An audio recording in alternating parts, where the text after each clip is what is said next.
यहां गोस्वामी जी शुरू कर रहे हैं, बंदौ प्रथम, प्रथम पहला नंबर, महीसुर चरना, मैं पृथ्वी के देवता यानी ब्राह्मणों के चरणों की वंदना करता हूं। सर्वप्रथम बंदौ प्रथम महीसुर चरना, क्यों?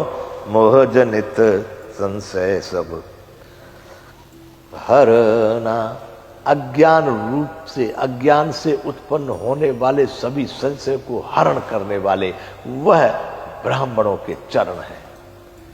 बंदौ प्रथम महीसुर चरना, मोह जनित संशय सब हरना, मोह से उत्पन्न होने वाले सभी संशय को दूर करने वाले, हरने वाले वो ब्राह्मणों के चरणों की मैं वंदना करता हूं। अब आगे सज्जनों पर, दूसरा संतों के लिए चलते हैं।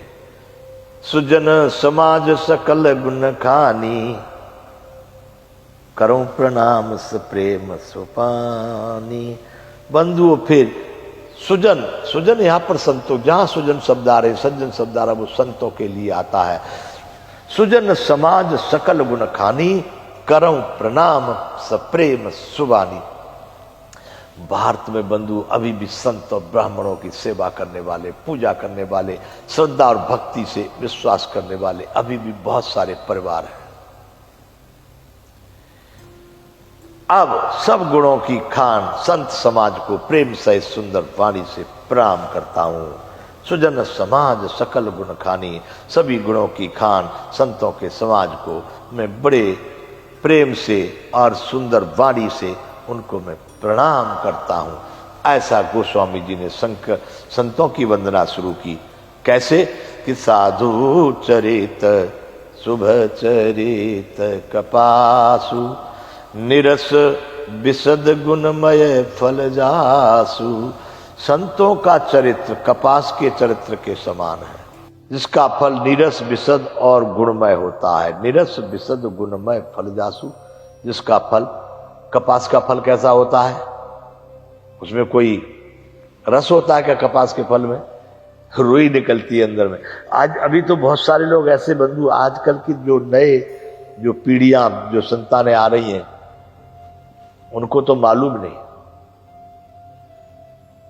3-4 दिन पहले एक बच्चा हमारे यहां आया था मुंबई से। उसने देखा सिंगाड़ा, तो वो पूछे सिंगाड़ा कौन से पेड़ पर लगता है? बताया गया कि वह तालाब में लगता है, हमको देखना है। उसको दिखाया, सिंगाड़ा तालाब में लगता है। फिर दूसरा कौन सा फल था? गोभी का फूल, ये कौन से फल पेड़ पर लगता होगा? उसको गोभी के पौधे दिखाए, इस पर लगता है। अच्छा, ऐसे पैदा होते हैं। तो बंधु, आज के जो नई पीढ़ियों में है, वो खा तो रहे, टमाटर देखा तो है उन्होंने, गोभी का फूल भी देखा है, परंतु उनको ये मालूम नहीं। हमारे यहां 2 बच्चे रहते थे, एक का नाम शिव था, एक का नाम राम। तो शिव जो था थोड़ा अज्ञानी जैसा था और राम ज्यादा चालाक था।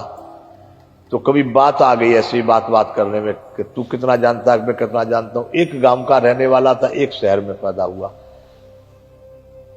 तो शहर वाला गांव वाले को वैसा क्या करे, तो गांव वाले ने एक बार बताया कि भाई कैसा कैसा होता है। तो उसने कहा कि गोभी का फूल कैसा बता, तो कितने कितने बड़े फूल होते हैं। तो गांव वाले ने पूछा, बोल गेंदा का फूल, तो उसने देखा था इतना बड़ा होता है। अच्छा, और गुलाब का फूल ऐसा होता है। सबसे बड़ा फूल किसका होता है? तो उसने कहा गोभी का फूल। तो गोभी का फूल बहुत बड़ा होता है, जो सब्जी बनाते। तो बता इसका पेड़? तो उसने बताया एक नीम का पेड़ खड़ा था, कि इतना बड़ा तो होता ही होगा। जब गेंदा का फूल इतना बड़ा होता तो उसका पेड़ इतना बड़ा होता, तो इतने बड़े फूल का तो पेड़ बड़ा ही होता होगा। तो बंधुओं, मैं कहना ये चाह रहा हूं कि प्रकृति के सानिध्य में हमारे भारतवासियों को, अपने बच्चों को प्रकृति और अपने जो आहार विहार की वस्तुएं हैं, इनसे अवगत कराएं। केवल नहीं तो किसी ने क्या दे दिया और क्या पा लिया उनको पता भी नहीं लगेगा। तो यहां कह रहे हैं कि साधु चरित शुभ चरित कपासु, निरस विशद गुणमय फल जासु। साधुओं का चरित्र, शुभ चरित्र कपासु, कपास के शुभ चरित्र की तरह से है, कैसे नीरस, उसमें कोई रस नहीं है। साधु कभी चापलूसी नहीं करेंगे, जो यथार्थ बात है वो आपके सामने रखेंगे। बंधुओं देखना आपको एक साधु शैले शैले न माणिक्यम मौक्तम न गजे गजे साधवो न सर्वत्र चंदनम न वने वने। हर एक पहाड़ पर माणिक नहीं होते, हर एक हाथी के मस्तक में मोती नहीं होता, हर एक वन में चंदन का पेड़ नहीं होता, और सब जगह पर साधु नहीं होते। साधुओं का चरित्र कपास की तरह से बड़ा पवित्र है, कितना सफेद होता, उसमें कोई दाग नहीं, नीरस, उसमें नीरस है। दूसरे फलों में सब में कोई न कोई रस आएगा, तीखा होगा, मीठा होगा, खट्टा होगा, चरपरा होगा, तीता होगा, कुछ होगा, लेकिन कपास में कोई रस नहीं, वो नीरस है। उसके फल को आप तोड़िए तो उसमें अंदर रुई निकलेगी। तो साधु चरित शुभ चरित कपासु, क्यों नीरस? पहले तो वो नीरस है, साधुओं की बातें नीरस होती हैं, अगर आप उसमें रस पालें तो बड़ा आनंद हो जाए। नीरस और कहा है फिर विशद, विशद का मतलब होता है उसमें किसी प्रकार के संसार की विषयासक्ति नहीं होती, संसार के वासनाओं का उसमें कोई मिलावट नहीं है। और गुणमय फल जासु, और जिसका फल जो है गुणमय है, परिणाम उसका गुणमय है। कैसे गुणमय है? कि जो सही दुख पर छिद्र दुरावा वंदनीय जेहि जग जस पावा। जो सही दुख पर छिद्र दुरावा, बंधुओं संतों का चरित्र यहां कैसे वर्णन किया है। जो सही दुख, अब बताइए शुभ चरित कपासु, गोस्वामी जी ने किस तरह से यहां पर उपमा दी है। कपास, कपास को क्या करेंगे? पहले उसको निकालेंगे। कितना दुख उठाती है कपास, देख रहे हैं आप तो, जो गांव के लोग होंगे वो जानते होंगे। सबसे पहले उसके फल को तोड़ करके उसमें से कपास निकाली जाएगी। कपास का फल तो पेड़ पर ही फूट जाता है और उसमें से कपास निकाली जाती है। फिर उस कपास को लेकर एक रेहटी में या किसी भी मिल में डाला जाएगा तो उसके बीज अलग निकल जाएंगे, उसमें पिल करके बिल्कुल कपास निकल के बाहर हो जाएगी। फिर उस कपास को क्या किया जाएगा? फिर इसको तारगढ़ धिन्ना करके उसकी रुई बना दी जाएगी। फिर रुई बना के उसका क्या होगा? उसको मशीन से या तकली से या चरखे से उसका डोरा बना दिया जाएगा। डोरा बना दिया जाएगा, इतना बंधु उसके सुई के नकुए में हो करके निकाल दिया जाता उस डोरे को।